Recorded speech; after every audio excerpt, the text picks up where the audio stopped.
हिमांशु जी कई सालों से इस क्षेत्र में काम कर रहे हैं। हिमांशु जी मुझे बताइए कि बुजुर्गों को अलग अलग किस्म की तकलीफें हो रही हैं सामाजिक तौर पे, तो ये क्यों इतना बढ़ रहा है? बुजुर्गों का सम्मान ये हमारे देश की एक परंपरा है जी। लेकिन जिंदगी इतनी ज्यादा तेज रफ्तार हो गई है कि अक्सर तकरीबन सभी केसेस में एक परवाह होती है, एक दिल में चाहत होती है, लेकिन जिंदगी की डिमांड्स ऐसी होती जा रही हैं कि उस चाहत को पूरा नहीं कर पाते।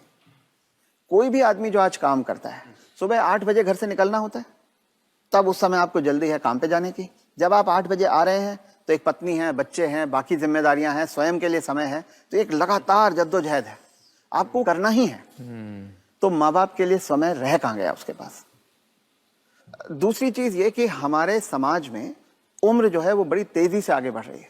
जब हम आजाद हुए थे तो 30-32 साल के आसपास की एवरेज एज मानी जाती थी। औसत एज आम भारतीय की उस वक्त सिर्फ 32 थी जी, बहुत कम थी। छोटी मोटी संख्या में कुछ लोग लंबा जी जाते थे, लेकिन आज 75-80 साल तक जीना बड़ी कॉमन सी बात है।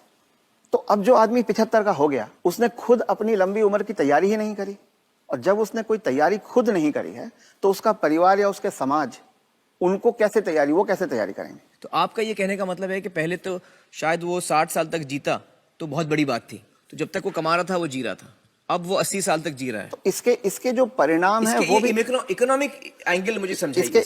इसके इकोनॉमिक एंगल बहुत भयावह है। आज हिंदुस्तान में 60 साल की उम्र में आपने एक आदमी को रिटायर कर दिया। आदमी को अगर 80 साल तक जीना है तो 20 साल के लिए उसको अपना इंतजाम करना है। उसकी पत्नी 10 साल छोटी है तो 30 साल के लिए पत्नी के लिए इंतजाम करना है। औरतें आमतौर पे 5 से 7 साल ज्यादा जीती हैं, तो 35 साल के लिए उसे अपनी पत्नी के लिए फाइनेंशियल इंतजाम करना है और 20 साल के लिए खुद के लिए इंतजाम करना है।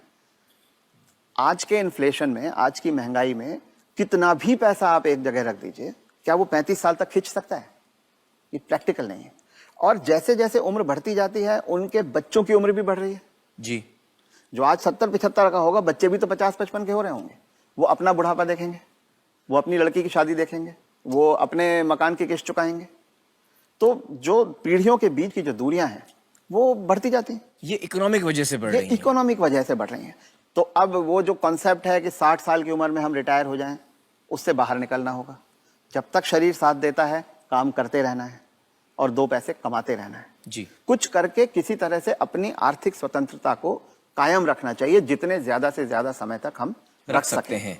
अपने आप को वोकल रखना भी बहुत ज्यादा जरूरी है। अगर मेरी परवाह मेरे परिवार वाले नहीं कर रहे हैं और अगर अड़ोसी पड़ोसी इस बात को जान जाएं, तो कोई भी बुजुर्ग कभी भी किसी परेशानी का सामना नहीं करता। क्योंकि तो चुप ना रहें। रथ साहब ये कह रहे हैं कि चुप ना रहें। अगर आपके बच्चे आपके साथ व्यवहार ठीक नहीं कर रहे हैं, सबको बताएं। तो आप सबको बताएं। जी।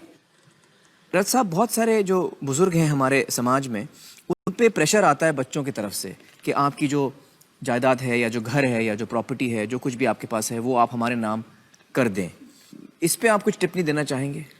पहला ये कि किसी भी हालत में आपके पास जो भी धन संपदा है, जो भी आपके पास आर्थिक साधन है, वो जब तक आप और आपकी पत्नी जीवित हैं किसी और के हाथ नहीं जाना चाहिए। कितना भी प्यार करते किसी के नाम पे नहीं जाना चाहिए, किसी बच्चे, किसी बहू, किसी पोते, किसी के नाम पे ना जाए, कितना भी आप प्यार करते हो। क्योंकि जब तक अगली पीढ़ी को पिछली पीढ़ी का सामान कुछ मिलता नहीं है, तब तक वो उनकी इज्जत करते रहते हैं। वो हाथ पांव भी दबाएंगे, वो अस्पताल भी ले जाएंगे, वो दवा दारू भी करेंगे। और वो ही माँ बाप सबसे ज्यादा सफर करते हैं जो अपने प्यार के कारण उमड़ते चले जाते हैं। मेरा बेटा, मेरी बेटी, मेरी बहू, मेरा पोता, जो ये मेरा मेरा करना जिसने शुरू किया, बस वहीं से उनके दुर्गति के दिन शुरू हो जाते हैं।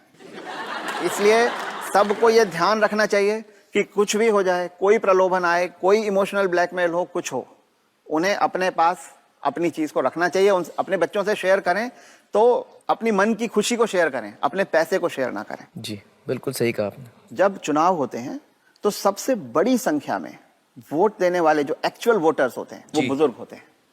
हाँ, कोई जाए ना जाए वोट देने के लिए, बुजुर्ग आदमी जरूर जाता है, लड़के जाता है, अपने आप को असर्ट करने के लिए जाता है। उसको रहता है मैं अपने परिवार में तो कुछ बोल नहीं पाता, चुनाव के समय मेरे पास एक सत्ता है, मैं उसका इस्तेमाल करूंगा। तक के सारे फिगर्स को देखें जी। तो आप पाएंगे कि करीब करीब 23 से 24% एक्चुअल वोटर्स जो हैं वो बुजुर्ग हैं, वो 60 साल से बड़ी उम्र के लोग हैं। तो ये एक सच्चाई है। और दूसरी सच्चाई ये है कि जितनी लीडरशिप है, जितने नेता हैं, वो सभी बुजुर्ग होते हैं।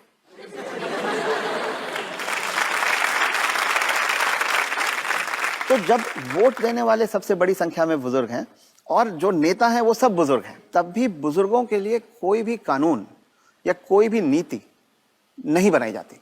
आने वाले समय में जैसे जैसे बुजुर्गों की संख्या हमारे समाज में बढ़ती जाएगी और जो कि बहुत तेजी से बढ़ रही है, जी। अगले 10, 12, 15 साल के अंदर अंदर ये सब नीतियां जो हैं वो बुजुर्गों के लिए बनने लगेंगी। जी जी, चलिए बहुत बहुत शुक्रिया हमारे साथ बातचीत करने का मिस्टर रथ।